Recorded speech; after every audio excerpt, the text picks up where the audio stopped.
Bonjour,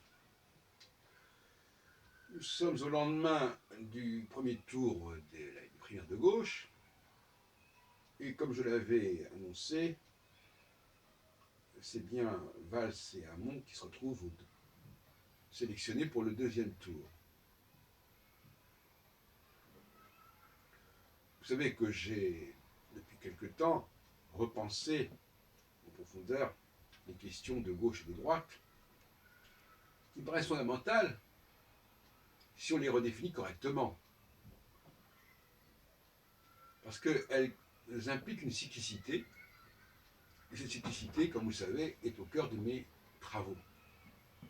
Donc réfléchir sur la gauche et la droite, sur l'alternance entre ces deux forces, sur l'alternative, c'est bien s'inscrire dans une recherche psychologique. Alors je voudrais donner du contenu à tout cela, bien entendu,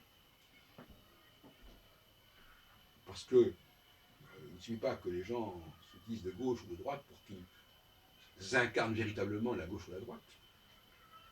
Et quand on parle de famille politique, c'est un critère qui ne veut pas dire grand-chose, parce que on peut très bien être avec des gens qui se disent de gauche, et donc on va sympathiser avec ces gens-là, et au fond, ce qu'ils ont à proposer n'a pas d'importance. Ce sont des clans, des clubs qui se constituent. Faire très attention à ces questions, à savoir que les objectifs avancés et affichés sont une chose, et que la réalité sociologique qui organise, qui fait perdurer ces groupes, en est une autre. Alors je voudrais continuer dans la réflexion sur ce que pourrait être un programme de gauche, qui correspond, à mon avis, à l'objectif, à la volonté de Benoît Hamon, autour de cette proposition emblématique du revenu universel d'existence. Alors, un certain nombre de propositions à faire, ici, aux candidats, si on peut dire. Je pense par exemple à la TVA. Certains me disent, il ne faut pas augmenter la TVA parce que ça pénalise les plus pauvres. Mais non, pas du tout. Les plus pauvres, ils ont le droit à des allocations, de toute façon. Donc si la TVA leur permet d'avoir leurs allocations, ce n'est pas quelques centimes de plus qui vont les perturber. Vous, c'est le genre de faux arguments. Je voudrais aussi ajouter que, quand on reçoit des allocations, on a des obligations, à mon avis. Ça n'a pas été assez dit. Les obligations,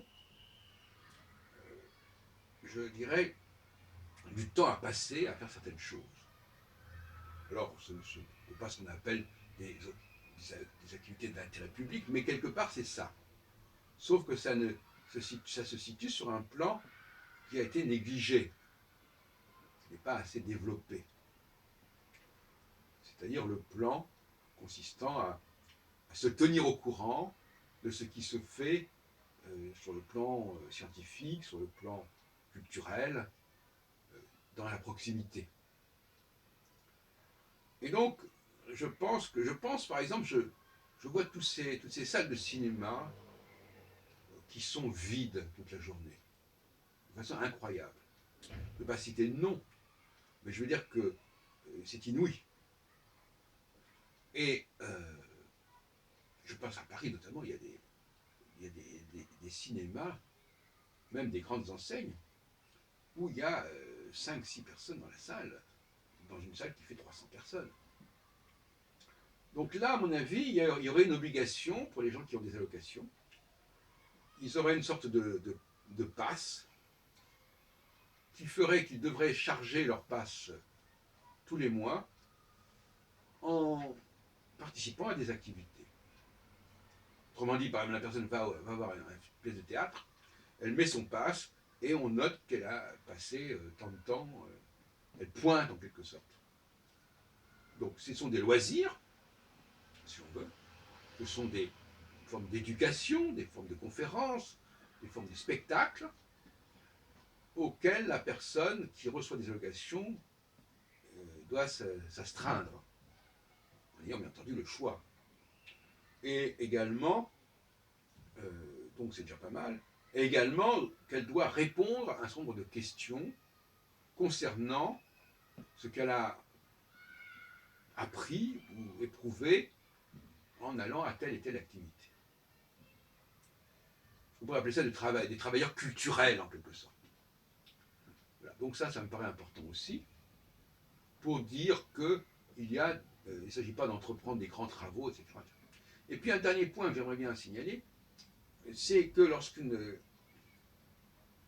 j'aime bien lorsque Hamon propose de taxer les robots, mais j'irai plus loin, j'espère que je ne me trompe pas en disant cela, je pense que les entreprises peuvent licencier du personnel à condition de continuer à payer les cotisations sociales de ces personnels qu'ils ont licenciés. Ça leur coûtera déjà moins cher que de payer les emplois qui sont à la charge des allocations. Car les emplois, c'est souvent quelque chose qui non seulement grève le budget de l'entreprise, mais en plus crée des dysfonctionnements éventuellement. Car finalement, pourquoi employer des gens à ne rien faire? On va faire des choses qui pourraient être faites autrement et plus rationnellement par ailleurs. Donc il s'agit vraiment d'une désacralisation de l'emploi, ou d'une renégociation de ce qu'on appelle l'emploi.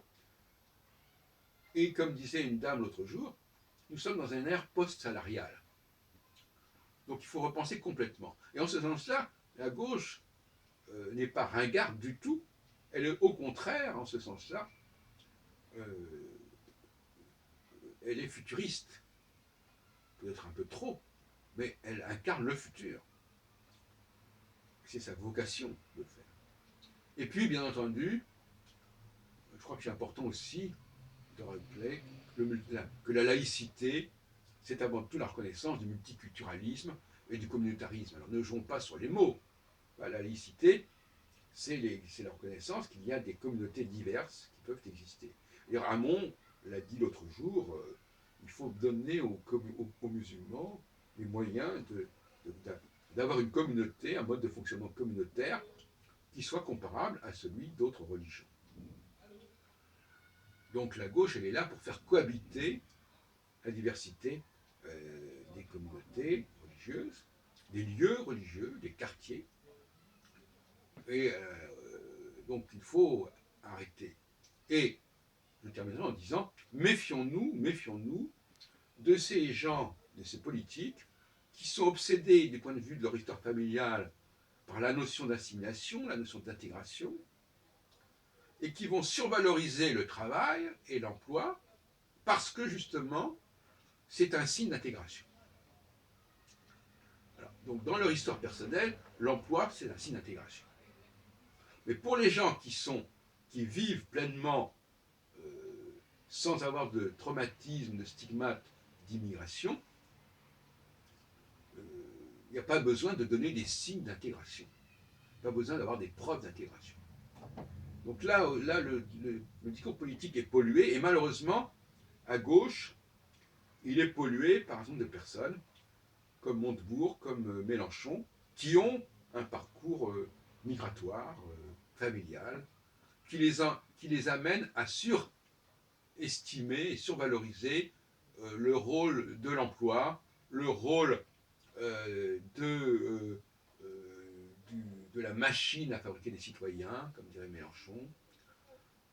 Et je vois qu'avec Hamon, on a quelqu'un de beaucoup plus décontracté par rapport à ces questions-là, et qui a une vision beaucoup plus saine des choses. Voilà ce que je voulais dire.